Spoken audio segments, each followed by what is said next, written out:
मेरा नाम सोनू कंवर, कक्षा 7 है। कलयुग समाज के अशुभ लक्षण।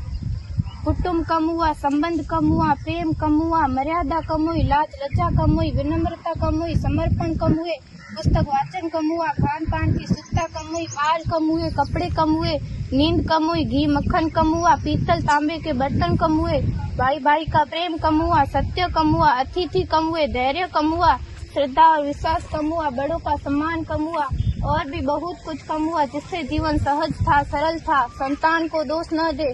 बालक या बालिका को इंग्लिश मीडियम में पढ़ाया, अंग्रेजी बोलना सिखाया, बर्थडे और मैरिज एनिवर्सरी जैसे जीवन के शुभ प्रसंगों को अंग्रेजी कल्चर्स के अनुसार जीना ही श्रेष्ठ माना।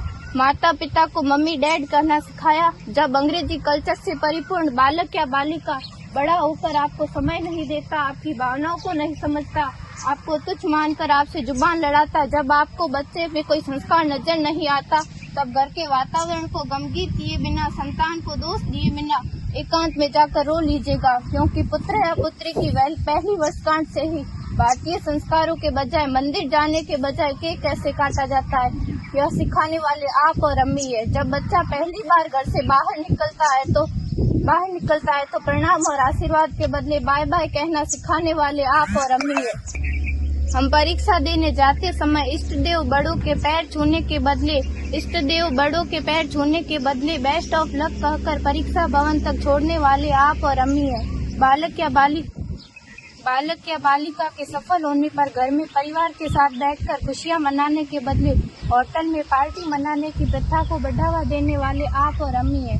बालक या बालिका के विवाह के पश्चात कुल देवता देव दर्शन भेजने से पहले हनीमून के लिए फॉरेन टूरिस्ट स्पॉट भेजने की तैयारी करने वाले आप और अम्मी है। ऐसी कई ढेर सारी अंग्रेजी कल्चर्स को हमने जाने अनजाने स्वीकार कर दिया है। अब तो बड़े बुजुर्गों के पैर छूने में भी शर्म आती है। गलती किसकी? मात्र आपके माता और पिता की। अंग्रेजी अंतर्राष्ट्रीय भाषा है, से काम काज हेतु सीखना है, अच्छी बात है, लेकिन इसकी संस्कृति को अपने जीवन में उतारने की तो कोई बाध्यता नहीं थी।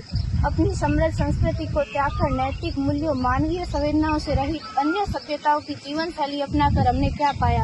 अवैध संबंध, टूटते रिश्ते, व्यसन युक्त धन, थके हारे मन, छल भरे रिश्ते, अनुशासनहीन संतानें, असुरक्षित समाज। एक बार विचार जरूर कीजिएगा कि संस्कारवान पीढ़ी क्यों आवश्यक है।